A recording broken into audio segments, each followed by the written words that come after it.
Vamos lá, já são 16h05. O pessoal, enquanto isso, continua entrando aqui. Bom, boa tarde a todos.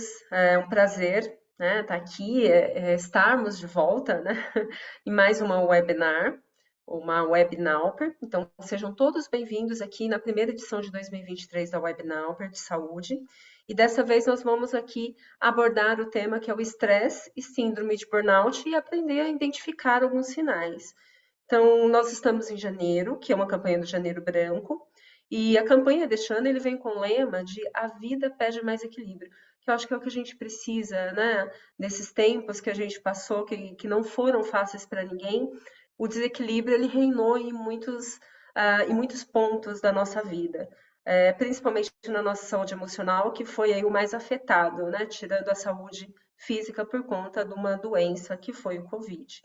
Enfim, mas nós estamos aqui, então, para lidar e entender um pouco mais, e entender que a saúde mental a gente precisa falar dela o ano todo, né? Então, esse tema ele vem aqui, ele é bem pertinente ao momento que estamos vivendo, não é verdade? Então, para quem não me conhece, antes de mais nada, eu vou me apresentar aqui. Eu me chamo Clélia Sabella, sou especialista em qualidade de vida, psicóloga de formação e faço parte da equipe de gestão de saúde da Alper. Então, todo início de ano aí, né, é marcado por uma renovação de ciclos. Então, costuma ser um período onde a maioria das pessoas procura alguma forma de ressignificar, reescrever os novos caminhos e planejar aí uma jornada, né? E isso é, vem direcionando para todos os âmbitos da nossa vida, sejam ele no âmbito profissional, financeiro, pessoal, de saúde física, saúde mental. Então, refletindo sobre as nossas emoções, né, os sentimentos, pensamentos e relacionamentos. E por falar aí de saúde mental, é sempre importante a gente ressaltar que essa cultura ela precisa ser trabalhada o ano todo. Que janeiro ele vem para lembrar a gente de que sim, a gente tem o início do ano, então a gente tem um ano todo aí pela frente, né? Então é o janeiro, que é o início de um ano, e o branco por ser uma tela em branco para a gente ressignificar muitas coisas, pintar uma nova tela e colorir de formas diferentes. Então a gente tem o ano inteiro, né? E as oportunidades elas têm a cada momento. Então vamos entender aí que nada é cristalizado, né? Que tudo tem ali as suas mudanças e vamos nos adequando para ficar mais leve aqui. Então, ressaltando, né, essa importância que a gente tem que falar da saúde mental durante todo o ano, e agora, principalmente no momento que a gente está vivendo aqui, que vem dessa pandemia, onde a gente começou a perceber que a saúde mental se tornou aí uma necessidade, né? E nesse aspecto, voltamos ao nosso ponto de partida, que é o nosso tema de hoje, que é o estresse e a síndrome de burnout aqui. Então, para bater um papo aqui junto com a gente, com trocas significativas, a gente convida aqui a nossa coordenadora e também psicóloga, Ana Oliveira. Ana, se você quiser se apresentar. Boa tarde, pessoal. Boa tarde a todos. Clélia, muito obrigada aí pelo convite, né, por esse trabalho aqui muito legal que a Alper faz. E, bom, a todos, para quem não me conhece, me chamo Ana Paula, assim como a Clélia também trabalha aqui na parte de gestão de saúde da Alper e tenho a formação também voltada à psicologia e atendimentos clínicos também. Bom, então, Ana, seja bem-vinda. Então, para lembrar aqui, né, de todos vocês que estão aqui com a gente agora, hoje, fiquem à vontade para enviar as perguntas aqui pelo chat, dúvidas, relatos aí, tá? Tem o chat aqui, nós vamos ao longo daqui da webinar, a gente vai respondendo. Então, vão trazendo perguntas, tá? Acho que é importante perguntar, porque um vai puxando o outro, e as perguntas elas vão trazendo, às vezes, detalhes e pontos que não dá para abordar tudo numa webinar, né? E aí, quando tem esses detalhes que as pessoas vêm e perguntam pontualmente, a gente vai tirando todas essas dúvidas. Eu falo que toda pergunta é uma dúvida a ser sanada. Então, não tenha vergonha de perguntar, pergunte, conte aqui algum relato, tá? Então, voltando aqui, né, para falar que então, voltando ao nosso tema, então não é de hoje que o estresse ele é um problema nas relações de trabalho. Então, atualmente esse excesso, ele pode até mesmo desencadear uma série de outros problemas aí, como a depressão, o transtorno de ansiedade, o estresse e até a síndrome de burnout. Então, o estresse e o burnout, eles são problemas de saúde específicos, e apesar de terem sintomas aí semelhantes às duas condições, elas são tratadas e classificadas de maneiras distintas pela Organização Mundial da Saúde, que é a OMS. Então, como o burnout é esse estresse relacionado ao trabalho, as pessoas acabam confundindo e achando que o estresse e o burnout é uma coisa única, né? Ou acaba misturando, não sabe que tem uma diferença, né? Então, é importante a gente falar aqui para entendermos um pouco mais sobre esses dois temas que acabam se confundindo e até as pessoas achando que é a mesma coisa. Vou pedir para a Ana falar um pouquinho para a gente aqui sobre o que é o estresse, né? Ana, você poderia falar um pouco para a gente aí sobre o estresse, como é, como a gente identifica, como podemos aí lidar com ele? Claro, tá. Primeira coisa, eu acho que o ponto que você trouxe principal, né? Acho que tanto hoje a gente está focando aqui em burnout e estresse, mas o como é importante a gente realmente conhecer, buscar os profissionais adequados, né? Porque quando a gente mistura, até porque às vezes sintomas são muito parecidos, o sintoma, por exemplo, o estresse, ele é um dos sintomas do burnout, né? E aí às vezes a gente acaba, vamos supor que a gente está falando de uma pessoa com um burnout, a gente acaba tratando o estresse quando tem algo ali por trás. Então, como é importante a gente ter essa diferenciação. Então, para a gente entender um pouquinho do estresse, eu acho que o ponto de partida é a gente estar muito acostumado a falar, eu estou muito estressado, fulano é muito estressado, eu estou numa rotina estressante, tudo mais, e a gente acaba esquecendo, né, a essência do estresse, e o quanto que é importante a gente saber que o estresse ele é algo inato do ser humano, né, e ele é necessário para a gente. Então, ele é um mecanismo que o corpo tem quando algo é afetado relacionado à nossa sobrevivência. Então, ele é algo que está voltado para o nosso instinto. Então, ou seja, a gente não ter estresse, não sentir os sintomas do estresse, não é saudável também, porque ele está relacionado ao nosso instinto de sobrevivência. Então, é mais ou menos assim. Qualquer demanda que venha, seja interna nossa ou algo social, algo externo, requer que essa pessoa, nós, faça um reajuste do padrão de comportamento atual. Então, a gente está em um determinado comportamento, surgiu uma demanda estressora para a gente, e isso faz com que a gente tenha que reajustar esse padrão. Então, um exemplo que normalmente eu gosto muito de dar, imagina que você pega o seu carro, ele quebra num lugar que você não conhece, numa rua escura, e de repente você escuta um barulho perto de você. Então, a gente começa já a ter aquela sensação de medo, que é algo que vai mudar. Por quê? Isso é o estresse agindo no nosso corpo para a gente ter essa capacidade de sobrevivência, para a gente ter uma ação, e aí essa demanda que gera uma mudança de comportamento. Então, até então, eu estava tranquilo, alguns fatores estressores mudaram e eu começo a mudar o meu comportamento. O que é muito importante a gente lembrar também? Que o estresse, ele não vai estar só relacionado, essa condução do estresse, né? Ele não vai estar sempre relacionado a algo ruim, a uma ansiedade, a uma sensação de tensão, uma situação de tensão. Ele está relacionado também à excitação. Então, é tudo aquilo que faz a gente ter que gerar uma nova adaptação devido a uma mudança. Então, o estresse, ele vai trazer sempre isso. Acho que um dos pontos principais é a gente também entender que o estresse, assim, a gente está trazendo, eu estou trazendo como ele funciona no nosso corpo, mas acho que aí é um ponto muito importante também, é onde a gente começa a aprender a diferenciar quando a gente está falando de um estresse saudável para um estresse patológico. Para a gente conseguir identificar isso, é muito importante o papel dos profissionais de saúde envolvidos nisso, que vão ser os psicólogos e os psiquiatras. Aí, a partir dali do que eles vão usar, sejam testes, triagens, enfim, ao longo de uma conversa, é onde a gente vai conseguir identificar se esse estresse está sendo patológico ou não. Então, como a gente está partindo de algo que ele é natural, né? Então, assim, Ana, como é que eu vou diferenciar isso, então? Se você está me falando que é natural que eu tenho estresse e que é necessário para mim.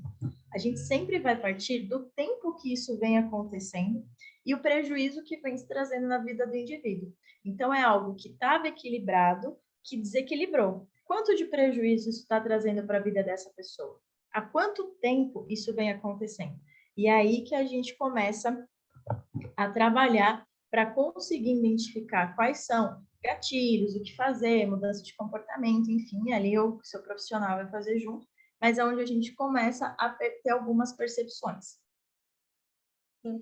E quais são essas principais aí características que a gente pode entender do estresse, né? Tem todo esse caminho que a gente, eu acho que a autopercepção ela ajuda bastante, né? O momento que você começa a perceber que tem prejuízo em algum aspecto da vida, em algum momento, já pode sinalizar ali e acender uma luzinha de alerta de que deixa eu dar uma olhada para ver da onde que vem, né? O que que é, se é de fato um estresse, porque os sintomas eles vão se confundindo também, né? Quais são, Ana, as principais características aí do estresse? O estresse, no geral, ele pode ter, como mesmo você falou, né? A gente tem um padrão, né, que o estresse vai causar. Então, por exemplo, se a gente está falando ali, vamos pegar esse instinto de sobrevivência e trazer algo bem animal ali do ser humano. Uma das coisas que pode acontecer no primeiro impacto do estresse é, por exemplo, a nossa pupila dilatar. É uma necessidade que o corpo tem. Mas o que, que vai acontecer? Quando a gente está falando de uma forma muitas vezes patológica, ou às vezes até não, mas trazendo agora, né, para o nosso dia a dia, que a gente está falando aqui de saúde mental, os sintomas de estresse, eles têm vários, mas não quer dizer que o efeito que eu tiver, o sintoma que eu tiver, vai ser o mesmo que o da Clélia, porque isso tem a ver com a nossa predisposição genética, né? Então, não necessariamente eles vão ser iguais. Ele pode se manifestar de forma diferente em cada indivíduo. Então, por exemplo, o que que a gente traz muito como padrão para a gente identificar ali uma questão de estresse? Às vezes, trazendo alguns sintomas, acho que mais psicológicos, né? Que a gente fala, por exemplo, o reflexo da dificuldade de sono, pensamento acelerado, irritação constante. Sabe quando a gente costuma trazer aquela expressão de pessoa pavio curto? Né? Porque tudo ela já está no senso de urgência, ela já está no limite, porque realmente é o fator mais estressante que está tendo naquele momento ali para ela. O que é outros sintomas que a gente pode trazer como sintomas físicos, por exemplo, são dores no peito, coceira. Tem muita gente que tem coceira e fica assim coçando, chega até a se machucar, né? Não sei se você já viu mesmo em consultório, tem algumas bolinhas de estresse. Isso acontece bastante também. As dores de cabeças frequentes, né, Ana? É, mas se a gente for parar para analisar, né, acho que é aí que entra essa questão de quem vai fazer essa análise é um profissional qualificado para isso, porque esses sintomas eles vão se confundindo também com outras patologias, com outros transtornos. Até me perguntaram uma vez, né, falando sobre estresse, mas eu tenho muita dor de cabeça, posso estar ali com estresse patológico? A dor de cabeça ela vem de vários motivos. Então, a dor de cabeça ela é um dos sintomas do estresse patológico, mas isso não quer dizer que você tenha uma dor de cabeça aí que necessariamente ele vai ser o estresse, as bolinhas ou os roxos, né? Enfim, até a vontade em excesso aí de comer, que é a fome emocional, também vem aí desencadeada por essa questão de um Ou a estresse falta de comer, patológico. né? A Exato. falta de fome também. Então, você A vê que a falta. reação de cada um é muito particular. Eu vi aqui algumas pessoas, por exemplo, perguntando: o profissional que vai fazer sempre esse acompanhamento vai ser o psicólogo ou o psiquiatra, tá? Ou às vezes os dois trabalham em conjunto. O que a gente também costuma falar, daqui a Clara, a gente conversa algumas vezes sobre isso, né? Então, quando a gente está falando de sintomas físicos, muitas vezes o profissional, vamos supor, se teve um sintoma físico, você vai direto no psicólogo ou um psiquiatra, eles vão pedir também que você faça um acompanhamento, porque às vezes você pode estar passando por uma situação que está gerando estresse, existem questões emocionais a serem resolvidas e tudo bem, mas esse sintoma físico é uma doença, né? Algo que precisa ser olhado. Então, alguém comentou aqui, por exemplo, eu tenho dor de cabeça, mas eu sei que eu tenho pressão alta. Ótimo, o estresse pode desencadear? Pode, mas já tem uma pressão ali. Então, a gente também tem que olhar para esse âmbito biológico em si, né? Exatamente. E a investigação, ela é muito individual, né? Então, tem que passar com um profissional qualificado, até porque não tem um exame específico que a gente identifique, por exemplo, o estresse ou o burnout ou qualquer tipo de transtorno, né? Porque quando a gente fala de transtorno, a gente não fala exatamente de uma doença que você já tem ali exames, né? Enfim, que você pode fazer para identificar e ter ali um diagnóstico escrito identificado por um exame. Quando a gente fala da saúde mental, tem todo um processo que a gente tem que ir por exclusão, porque esse diagnóstico ele é um diagnóstico clínico. né? Então, o que que quer dizer um diagnóstico clínico? Então, a gente vai excluindo algumas possibilidades, a gente vai entendendo outras possibilidades, vai levantando essas hipóteses, né, para chegar ali no diagnóstico.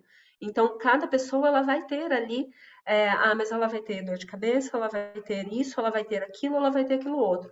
Tá, mas uma dor de cabeça, né, o burnout, por exemplo, tem a dor de cabeça, o burnout ele tem os problemas gastrointestinais, então é muito parecido com o estresse. O que que vai diferenciar uma coisa da outra, né? Quem vai identificar isso é o profissional junto com aquele paciente.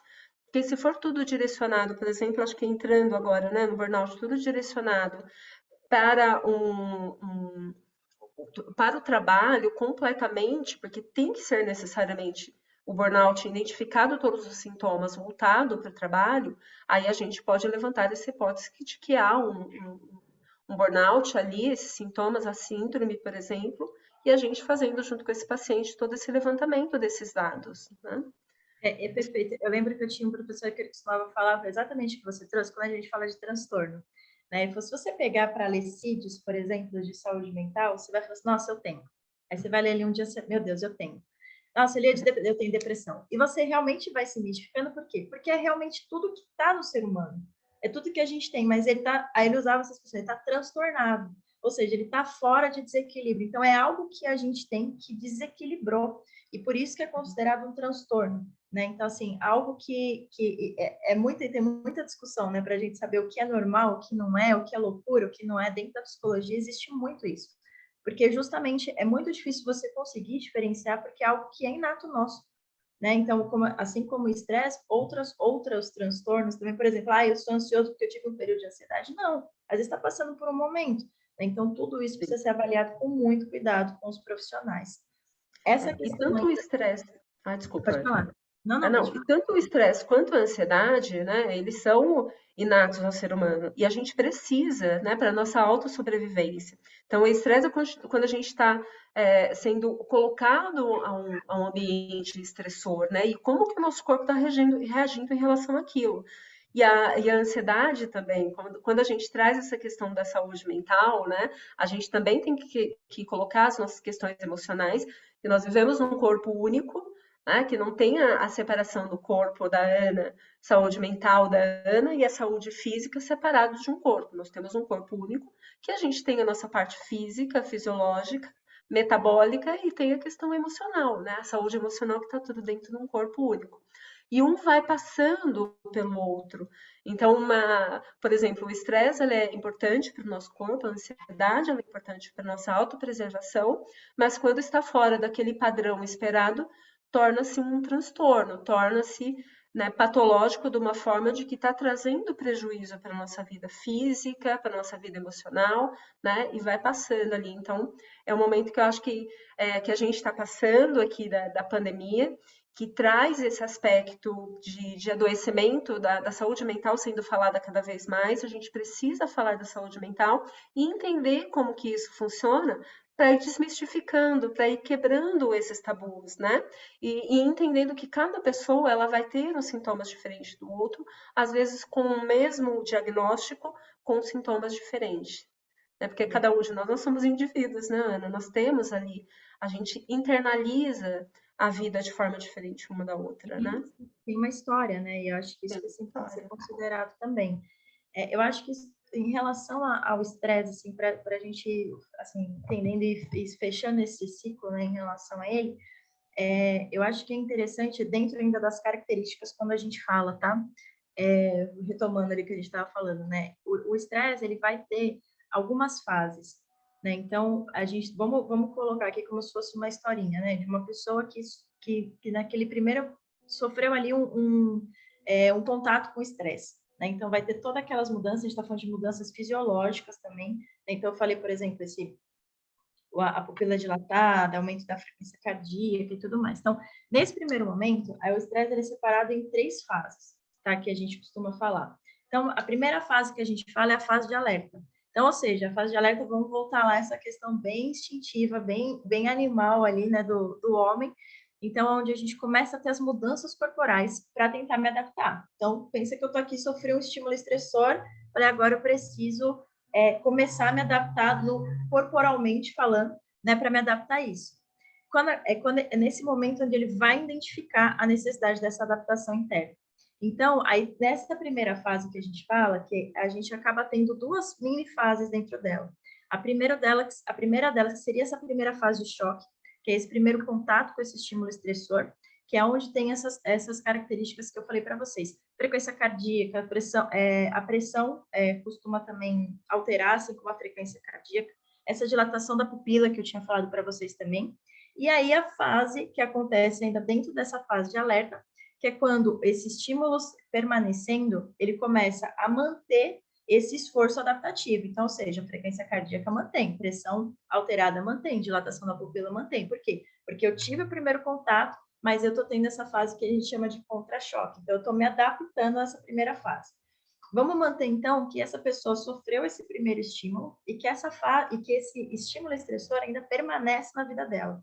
Tá? Então, aí ela vai entrar numa fase de resistência, que é onde o corpo luta para começar a diminuir os sintomas que foram causados inicialmente, por conta dessa demanda estressora que apareceu.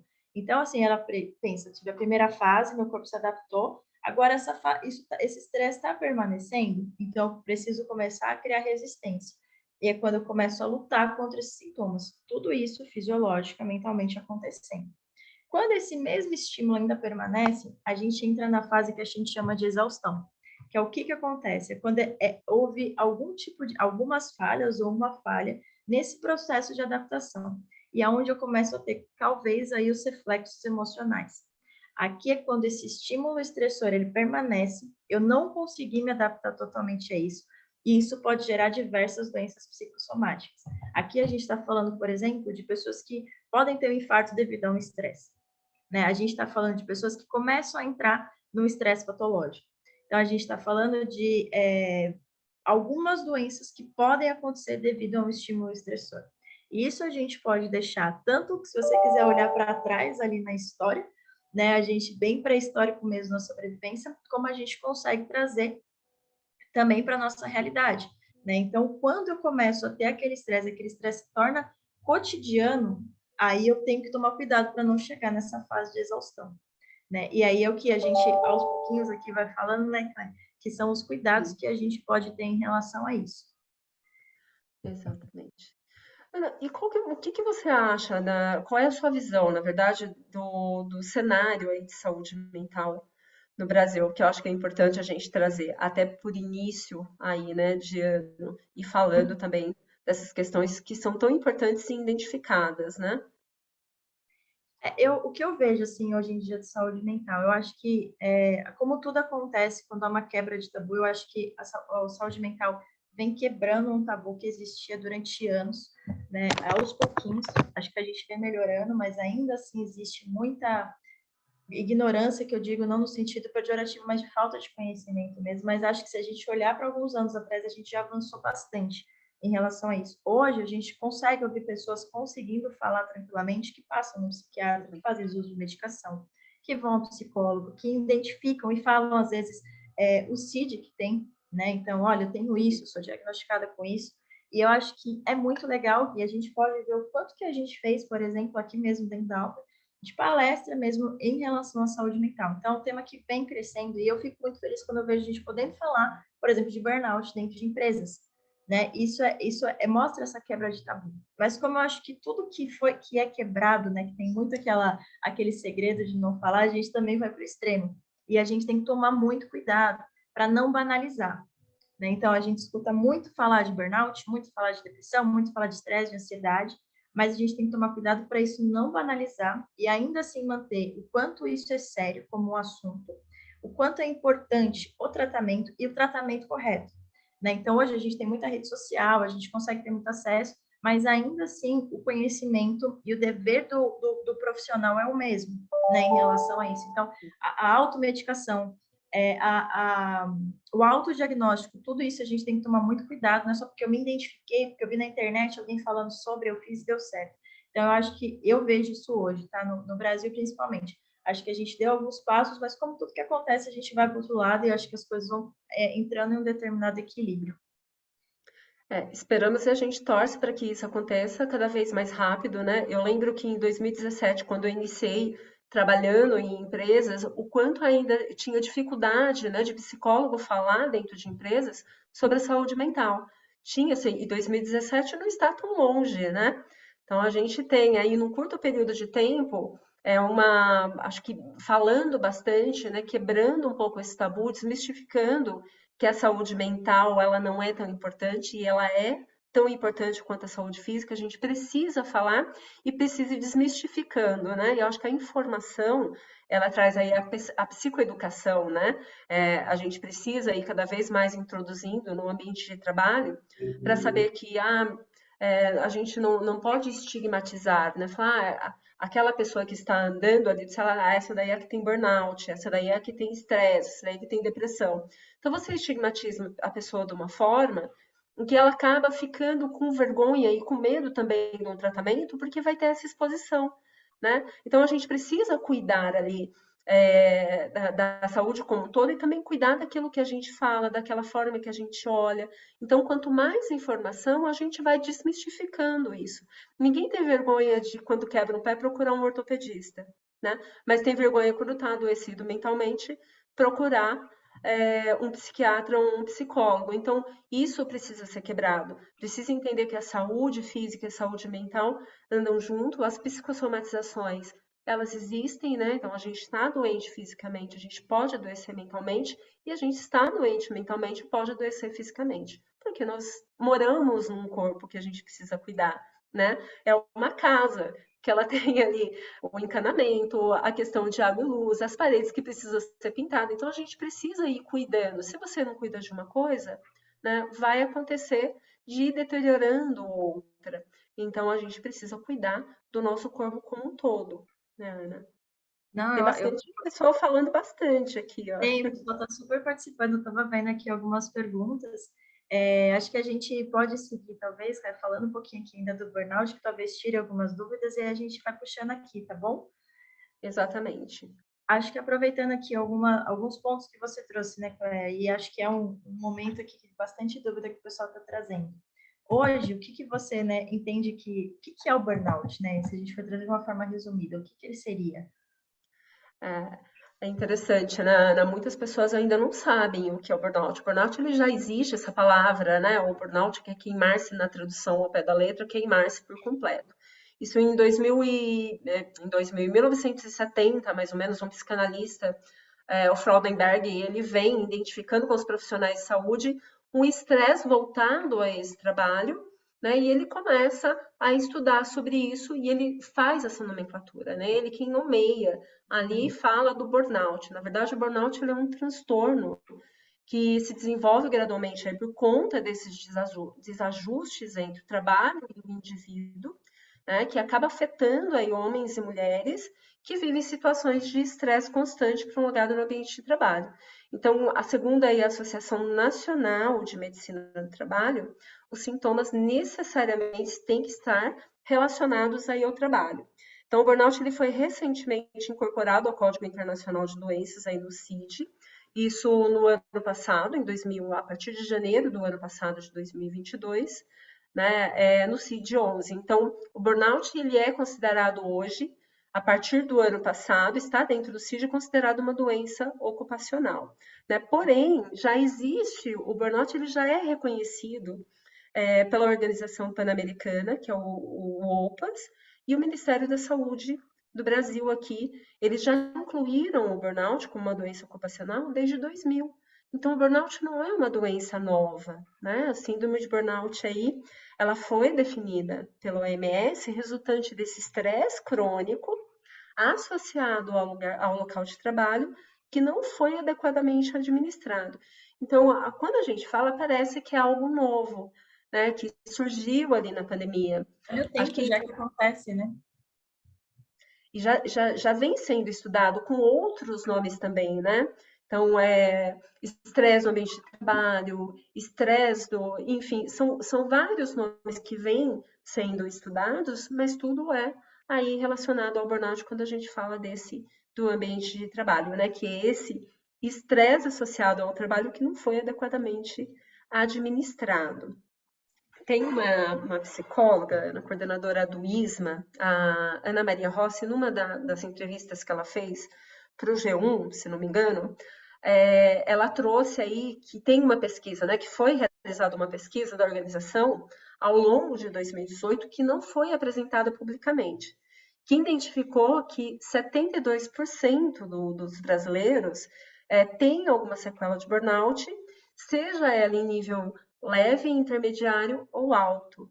E entre essas pessoas ainda são diagnosticadas aqui 32% que sofrem aí com o burnout. Então a gente tem, né, vários diagnósticos, então aumentou por conta do Covid, né, a gente teve uma relação, nós estamos, acho que reconstruindo uma relação com o trabalho, né, porque cada momento e cada fase difícil que a gente passa, a gente vai fazendo uma reconstrução. E nós passamos por um momento agora, acho que da pandemia, de sair, né, do ambiente de trabalho que a gente tinha uma rotina, a gente foi tirada dessa rotina e tivemos que reconstruir uma outra, a nossa relação com o trabalho, ela vem também numa reconstrução. Então, talvez por falar-se mais do burnout, entende-se que tem um diagnóstico a mais, porque provavelmente tinham subcasos, né? Casos aí subnotificados.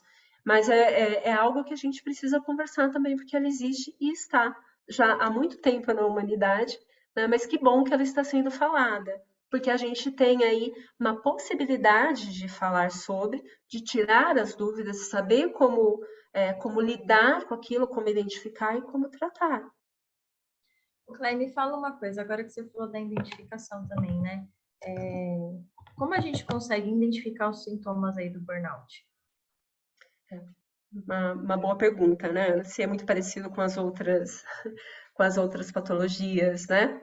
Sim, exato. Então, que os sintomas vão sendo muito parecidos, mas sempre tem um detalhe que vai diferenciando um transtorno do outro, né? A síndrome e os sintomas de burnout, muitas vezes, eles vêm bem semelhante, né? Essas condições aí de saúde, da ansiedade, da depressão, do cansaço extremo, a irritabilidade, alterações repentinas do humor, muito parecido com aquilo que você trouxe do estresse, né? Então, no Brasil, aqui o Ministério da Saúde ela acaba afirmando que a síndrome de burnout ela pode resultar aí no estado sim, de depressão profunda, e por isso é essencial procurar um profissional, apoio de um profissional qualificado no surgimento dos primeiros sintomas. Então, não tentem se a diagnosticar, que eu acho que é importante a gente entender que tem alguma coisa errada, né, e procurar um profissional para juntos ali entender o que está acontecendo para ter e fazer um tratamento correto, né, para cada um. Então, os principais sintomas aí, na verdade, do burnout tem 3 elementos principais que acabam caracterizando o burnout e diferencia aí de outras condições, que é a exaustão, que é a sensação de que a pessoa ela está indo além dos seus limites e desprovida também de recursos físicos, emocionais, para lidar com as situações. Então, mesmo de férias, ou essa licença, né, por algum motivo de saúde aí, acaba não resolvendo aparentemente esse cansaço. Então, a exaustão é um ponto importante para ser identificado ali dentro né, a sua relação com o trabalho, o ceticismo, que é aquela reação constantemente negativa, né, diante aí dessas dificuldades. Então, a falta de interesse no trabalho, né, a preocupação com os resultados. Então, o ceticismo é uma forma de insensibilidade que pode ser agressiva, mesmo em relação aí com os amigos e os familiares. Então, o ceticismo, a gente sabe, né, quem é cético, ele acaba não acreditando, então acaba perdendo aquela acaba não acreditando mais, né, naquilo que está fazendo. Então, e a ineficácia, que se vocês perceberam, uma coisa vai ligando à outra, que é a sensação de incompetência, que ocorre quando a pessoa se sente aí desqualificada, pouco reconhecida, improdutiva, né, começa a duvidar do próprio trabalho. Então, esses 3 pontos, eles são importantes na identificação aí do burnout. Então, a exaustão, o ceticismo e a ineficácia são esses 3 pontos importantes que acabam diferenciando de um transtorno outro, né, qualquer outro transtorno, inclusive do estresse. Lembrando que o estresse ele não é um transtorno, tá? Ele pode levar, é uma porta de entrada para um adoecimento, né? Mas quando a gente fala do estresse relacionado ao trabalho, entende-se que estamos falando do burnout. Clélia, achei que você falou uma das coisas muito interessantes, né? Quando a gente fala sobre essas características aí do burnout, né? Ele está muito, como a gente tem um sintoma muito parecido com outras, então, assim, o burnout está muito relacionado à causa, né? Da onde é que vem? E o que que causa? Né? O que que pode, como é que eu posso prevenir isso? Né? Então, às vezes, a gente está falando com pessoas aqui hoje que tem, sei lá, que são líderes, né? Que são gestores, e o cuidado que muitas vezes a gente tem que ter dentro disso é a gente sempre identificar e ter, por exemplo, metas que são realistas. O quanto é importante feedbacks constantes. Tem gente que precisa, né? A orientação é importante. Então, assim, como é que eu posso cuidar da minha equipe? Assim, então, aquela meta tem que ser atingível, o horário de trabalho tem que ser adequado. A gente sabe que, putz, às vezes faltou, precisou, teve uma emergência, acontece, mas isso tem que ser uma exceção, né? Isso não pode ser regra. Então é muito interessante, e acho que isso que você trouxe você falou dos sintomas, né? Que isso pode levar a uma depressão profunda, um estresse e tudo mais, a ansiedade também, a desqualificação, quanto também interfere no autoestima, mas que o burnout, ele vem de uma causa, né? E quais são essas causas? Aí a gente volta para dentro do lugar. E eu acho que é muito importante também lembrar que a gente não está falando só, que eu acho que tem que ter um cuidado, né? Quando a gente fala do burnout, quando a gente fala, parece que a gente está falando só da empresa, né? Que existe sempre um responsável por aquilo. Mas a gente também tem que entender que o burnout, pessoas autônomas também têm. Então, a própria pessoa, muitas vezes, está focada ali no resultado, numa busca, e ela vai atrás daquilo. E ela tem um período de muita produtividade, depois aquilo perdeu o significado, né? Então, isso pode acontecer em ambos os lugares, né? É interessante você falar nisso, que eu estava lendo, né, sobre a Roberta Almer, é um médico PhD que ele estuda a saúde mental no ambiente de trabalho. E aí ele fala que a nossa relação com o trabalho, ele faz uma, uma, uma separação como se fossem os dias do ano, as estações do ano, né? Que é o outono, o inverno, o verão, a primavera. E aí ele vai fazendo essa análise dentro daquilo que a gente vai expressando no ambiente de trabalho. Eu estava ouvindo ela é uma socióloga, professora universitária da Universidade Federal do Rio de Janeiro, Elisa Isilda, não vou me recordar o nome dela agora. Aí ela fala muito dessa questão do burnout e ela traz um aspecto sobre o trabalho muito interessante, porque ela fala assim que há séculos e séculos as formigas e as abelhas trabalham da mesma forma, né? Então elas têm aquele trabalho sempre da mesma forma. Então para a gente, e nós seres humanos, a gente vem ressignificando o trabalho ao longo da humanidade.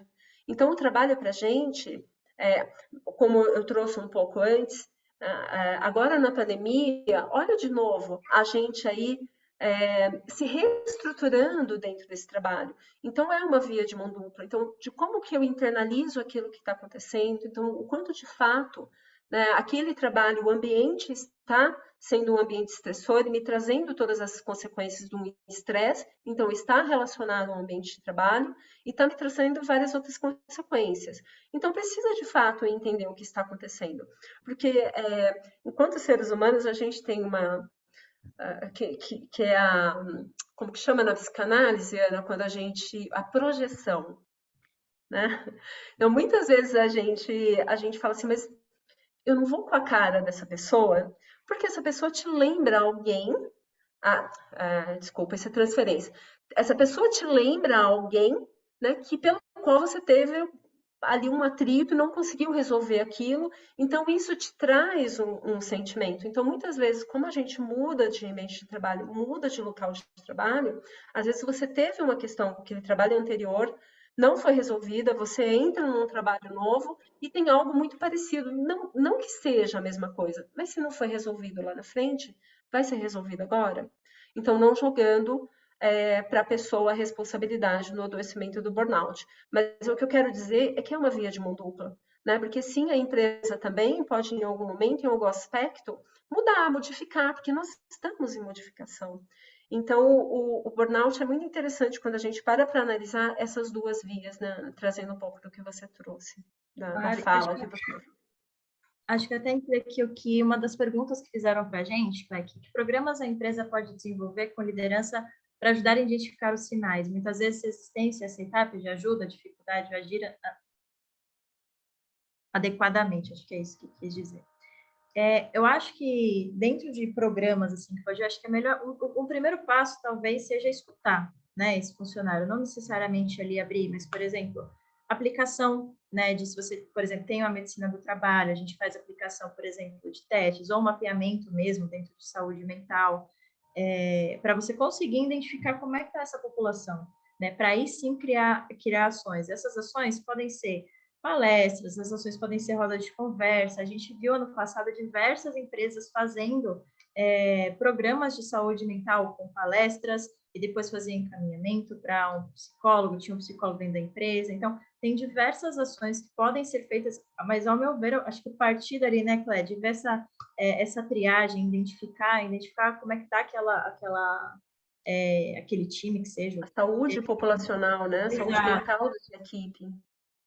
Exatamente. E aqui acho que um dos outras perguntas que aqui repetiu aqui bastante, falaram sobre quem oferece esse diagnóstico, né? Da onde é que vem, e acho que é bom a gente fortalecer o que a gente já falou aqui, né? Quem vai trazer são os profissionais, o psicólogo e o psiquiatra, né? O acompanhamento. Então, muitas vezes, um faz encaminhamento para o outro, existem situações em que vão trabalhar em conjunto, e existem situações que se trabalha de forma particular. Mas quem vai oferecer são sempre esses, né, Cléber? Exatamente. E eu acho que outro ponto para a gente colocar é de que é um tratamento que ele não é de um dia para o outro que a gente começa a ter uma resposta, né? Por exemplo, uma medicação psiquiátrica, ele é diferente do Dorflex, por exemplo, que a pessoa toma e aquela dor que ela está no corpo passa. A medicação psiquiátrica, ela acaba demorando um pouco mais para fazer um efeito, né? Ela começa a ter ali os primeiros efeitos a partir de 15 dias, um mês, dependendo do organismo. Então, quando a gente fala de um tratamento de saúde mental, de transtornos, falando também do burnout, né, falando da questão medicamentosa, demora um pouco para começar a ter ali a esses efeitos. E a psicoterapia também, porque a psicoterapia, ela traz um autoconhecimento, né? E muitas vezes a gente não quer olhar aquilo que se trouxe tanta angústia, tanto medo, né? Tanta tristeza e tanto sofrimento, a gente quer fechar a nossa caixinha. Então, vai demorar, tem pessoas que demoram um pouquinho mais para abrir essa caixinha, né, para começar a organizar as coisas ali dentro, né? Uma amiga, ela brinca que Definir um tempo, né, Clé? Não dá para a gente definir, não dá para a gente definir um tempo de tratamento. não dá para E definir um volta tempo de... nessa questão individual, vi que até alguém perguntou aqui sobre uma questão de INSS, né? Qual a estabilidade, essa parte, qual é a estabilidade do empregado, qual seria o prazo? Isso tudo, muitas vezes, vai ter junto com o profissional. Às vezes, eles colocam como prazo indeterminado, porque realmente não dá para a gente classificar. E eu acho que isso está de forma biológica, né, Clélia? Se a gente fala, por exemplo, de alguém que teve uma fratura física, né, e não é muito a minha área, estou entrando numa área de outros profissionais, mas eu entendo também que recuperação depende muito do processo de cada um, né? A gente coloca alguns períodos, mas não quer dizer que vão se cumprir dentro daquilo, né? Exatamente. Nós estamos falando de seres humanos, a gente muda cada conversa, né? E o nosso corpo também, então a gente não tem como falar, olha, a gente vai ficar boa, ou você, eu vou te dar um diagnóstico que vai ter um início, um começo, início, um fim, dentro de 2 meses. Não tem, tem sim as estimativas, mas não dá para a gente cravar ali de que de fato, exatamente naquele período, por isso que tem as reanálises, né? Naquele período você vai estar de volta, enfim, trabalhando ou não. Não sei se eu respondi a pergunta aqui, Ana. Sim, sim, acho que sim. É que eu A tô meio questão perdida com as perguntas, porque li bastante, né? Não, fica tranquila que eu estou acompanhando aqui. O Célio fez uma pergunta que é relacionada ao material. A gente não tem um material de apoio para isso, mas essa fica gravado, tá? A gente tem um canal no YouTube que chama Webinauper, essa palestra fica gravada lá. Perguntaram aqui também, Clé, acho que foi Jaqueline. Ela perguntou a diferença, né, do transtorno de ansiedade generalizada e do burnout. E como que a gente vai diferenciar isso? Você quer responder? Pode ser. São coisas diferentes, né? O que a gente acha, o senso comum, né, que não é dentro, que não é um profissional da saúde mental, acha que ou você tem um transtorno de ansiedade, ou você tem um burnout, ou você tem qualquer outro transtorno. A gente chama de comorbidades. Então, podem ter vários transtornos dentro, né, de um corpo, de uma mente. Então, tem uma diferença. O burnout, na verdade, ele é 100%, ele é necessariamente relacionado, todos os sintomas relacionados ao ambiente de trabalho. Então, o transtorno de ansiedade generalizado, é, lembra do estresse que a Ana trouxe? Então, o estresse no nosso corpo, ele tem a gente precisa do estresse para sobreviver, como a gente precisa da ansiedade para sobreviver. A ansiedade também ela tem a pupila dilatada, né? A gente tem ali o aumento do batimento cardíaco, a sudorese, né? A hiperventilação, então, que tem aquela respiração mais curta, trazendo vários outros sintomas ali, e não necessariamente é, que é um burnout. Mas se você tiver esses sintomas, tudo relacionado ao ambiente de trabalho, a gente levanta-se a possibilidade de que pode ser um transtorno de ansiedade dentro de uma síndrome de burnout. Então, por isso que é importante procurar ajuda de um profissional para entender de fato, né, se é o burnout, se é o transtorno de ansiedade generalizado, ou se você tem um transtorno de ansiedade generalizado junto com burnout. Ana, você quer Exatamente. complementar? Não, concordo com você. Eu acho que o caminho é esse mesmo e acho, assim, voltar àquela questão de causa, né? E o quanto um pode acabar, por exemplo, o quanto o burnout também não pode acabar despertando, né? Alguns outros transtornos, como você falou inicialmente. Algumas. Inclusive a depressão, né? Exato, exatamente. A Cristiane fez aqui um comentário, né, que a gente não pode entender como normal surgir gastrite, bruxismo, outros sintomas físicos derivados. E algumas pessoas acima tinham trazido um pouquinho essa questão, eu tenho insônia, né, isso tem a ver, pode ser emocional. Então, acho que esse comentário da Cristiane realmente é muito importante a gente não achar que é normal, e a gente deve olhar, seja o olhar esse, o olhar de forma emocional, olhar realmente para uma questão física, né, fisiológica, biológica. Então, por exemplo, uma insônia, ela pode ser sim por uma questão emocional. O que a gente não está acostumado a fazer é pensar sobre o que causa alguma coisa em mim. Né? Então, assim, todo o fluxo que acontece é sempre um pensamento que foi gerado, que gerou um sentimento, que gerou uma ação. Mas a gente não é educado a pensar sobre, desculpa, a pensar sobre o que a gente está pensando, por exemplo. Né? Então, se a gente, às vezes, vem um gatilho, bem na hora que eu vou dormir, e eu não percebo o que está acontecendo. Mas também pode ser algum sintoma físico, né? Às vezes uma alimentação mais pesada que eu tive à noite, eu preciso mudar minha rotina, o exercício físico que eu faço à noite que deixa adrenalina, né? Então, enfim, preciso olhar para esses dois lados, né, Claire?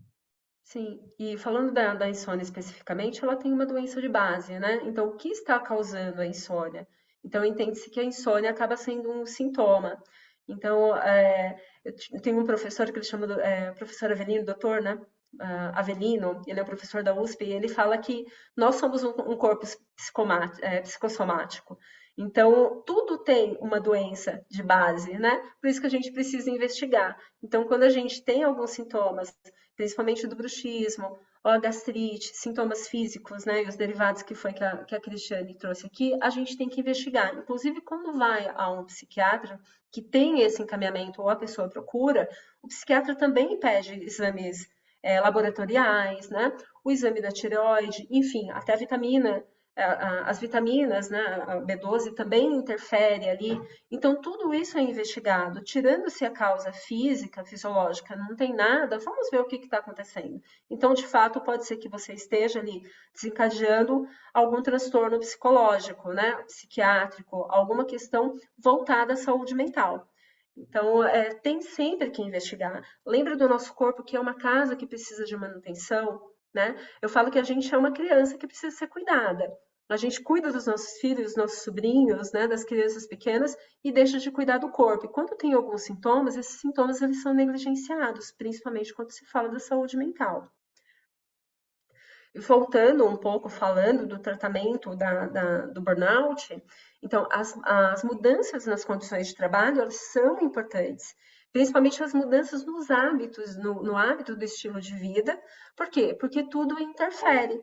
Então, se você vai começar a tomar uma medicação ali, porque foi encaminhado para o médico, né, essa terapia medicamentosa, mas você não muda os seus hábitos, você continua com o seu mesmo estilo, com o seu estilo de vida, então você pode sim ter sinais de piora, porque a gente precisa ir mudando tudo aquilo que está ruim. Se está ruim daquela forma e você continuar por aquele caminho, né, provavelmente você vai continuar tendo ali os mesmos desgastes. E o corpo e a saúde mental, com certeza, não vão ter uma melhora, porque se não teve mudança daquilo, vão ter melhoras de que forma?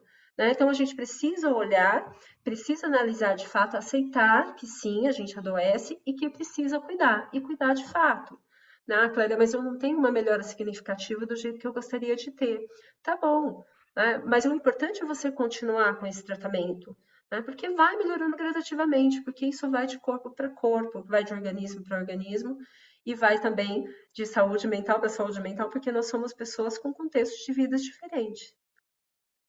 Ana, quer falar alguma coisa?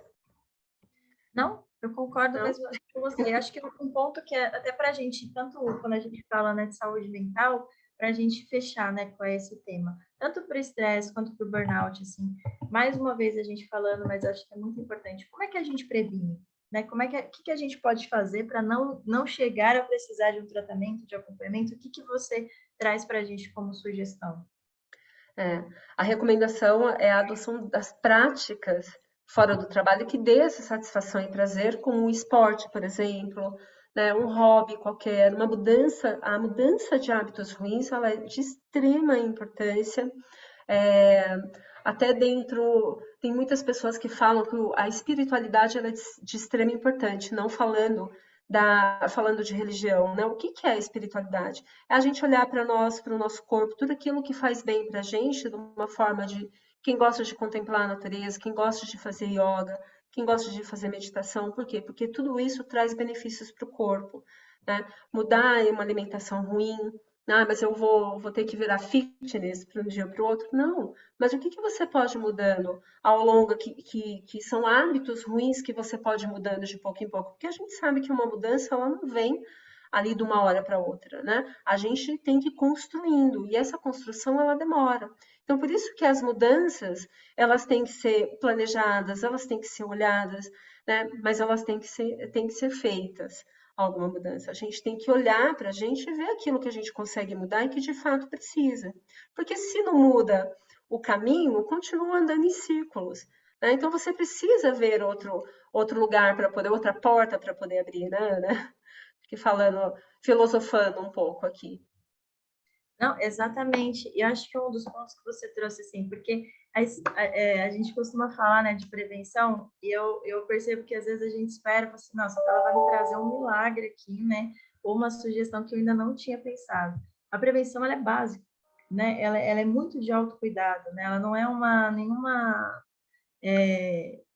nada fora do que é normal, mas a gente tem uma rotina hoje muito complicada e a gente também é educado a não se olhar, né? Então, assim, a gente tem uma tendência, até isso eu acho que é muito do brasileiro, né? De, às vezes, até quando a gente vê alguém se priorizando, alguém colocando limites em relações, alguém, nossa, pessoa grossa, pessoa egoísta, não, ela tá olhando para ela, né? Então, assim, a gente também tem uma distorção sobre isso.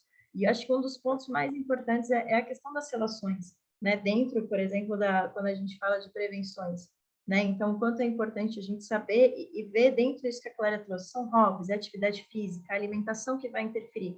Ah, isso quer dizer que eu preciso ser um atleta? Não, mas que eu preciso trazer um certo equilíbrio, né, para tudo. E isso envolve também relações, o quanto é importante a gente olhar para a gente, porque a gente está muito acostumado a sobreviver.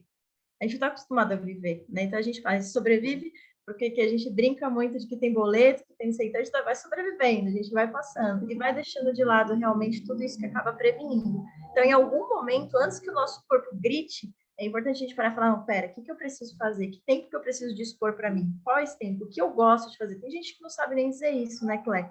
Isso a gente exatamente. vê muito acontecer, né? O que eu gosto de fazer, né? E na verdade também a hora que eu pergunto qual é o teu limite, muitas pessoas não sabem quais são os próprios limites. E aí Não, deixa, né, vai deixando a vida ir atropelando e se sente invadida. Então, assim, qual que é o teu limite? Né? Eu lembro que no final da faculdade a gente foi fazer, é, visitar uma instituição e ali a psicóloga falou: olha, eu coloco a mão no ombro da pessoa, né? E falo: olha, aqui é um braço do amigo, porque era uma instituição que tinha pessoas com deficiência mental grave, né? E ali ela colocava a mão no ombro e falava assim: aqui é um braço do amigo, né?